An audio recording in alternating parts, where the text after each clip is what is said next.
Let me first thank the defense lawyers for standing firm and together to ensure that our colleagues, Honorable Dr. Chizabesje and Haji Obed Kamrege, that their rights to choose who represents them stands. I think today the statement the defense has made is good, and all peace-loving Ugandans, all Ugandans who want to see the rule of law, need to understand that 2001, when President Museveni had an electoral case in court, he was represented by Kamingwa. Kamingwa is a Kenyan. He had 100 lawyers on his team as president. 2 weeks ago, I saw a panel of leaders of East Africa, presidents. President Museveni was one of those. He's fond of talking about integration.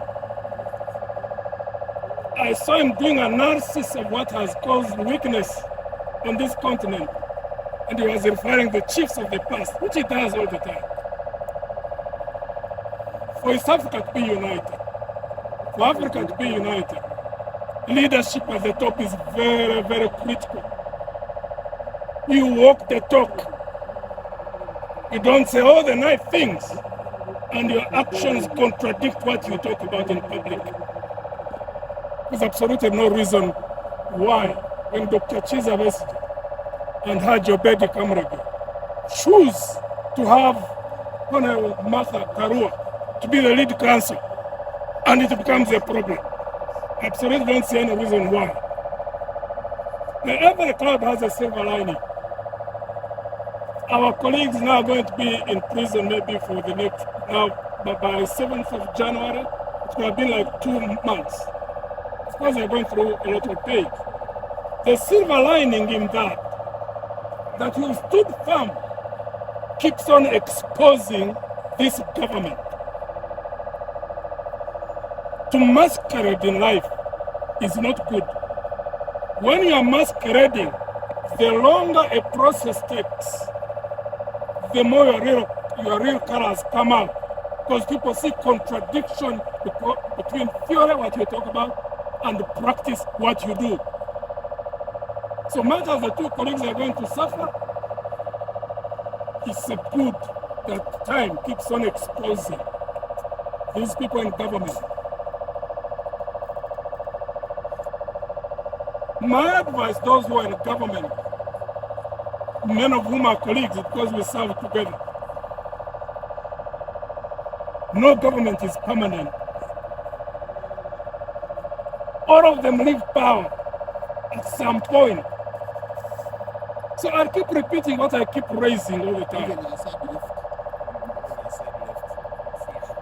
When you arrest a retired officer, Major Iduri, he served honorably in the military. He retired. He has a right to represent whoever contracts him to represent him.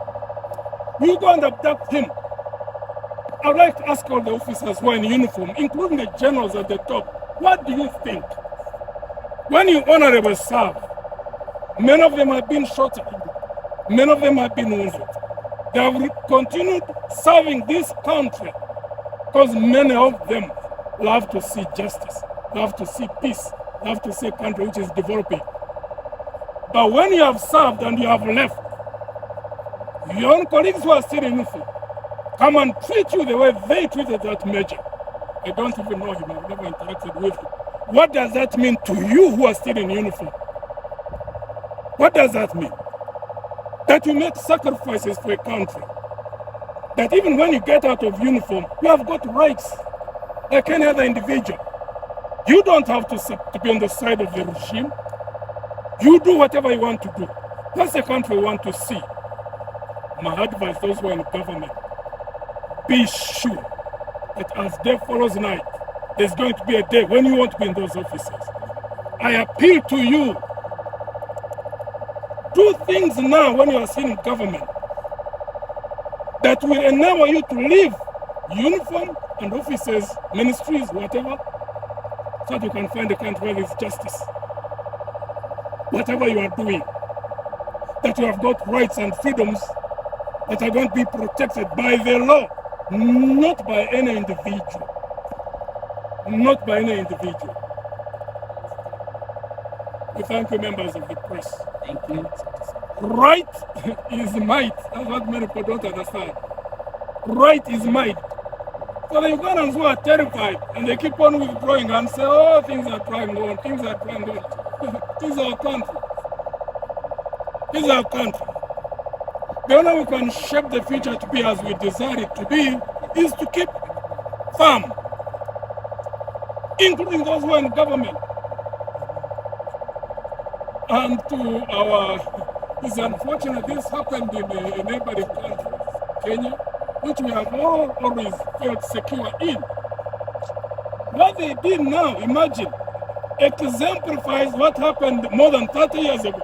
That's the last time a senior politician was abducted from Kenya.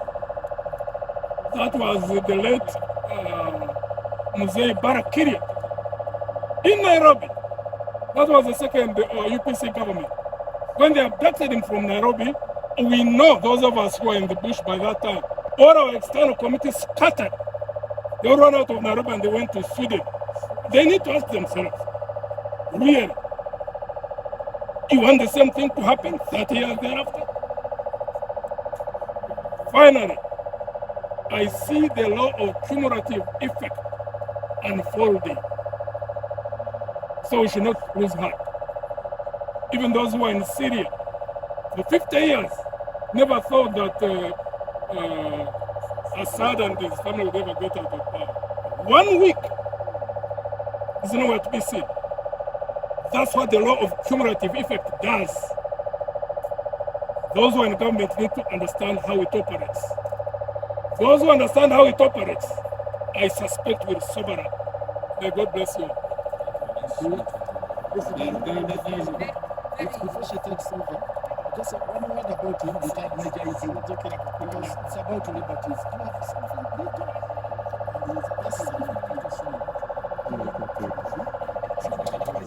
Something small about in the wee hours of this morning, as the defense team, which was burning the midnight candle to represent Rotary and Vestige, finalized plans to come here and do a robust defense work,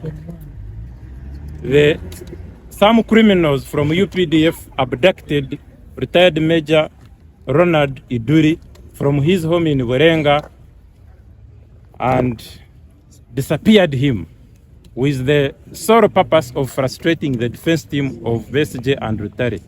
We condemn that in the strongest terms possible,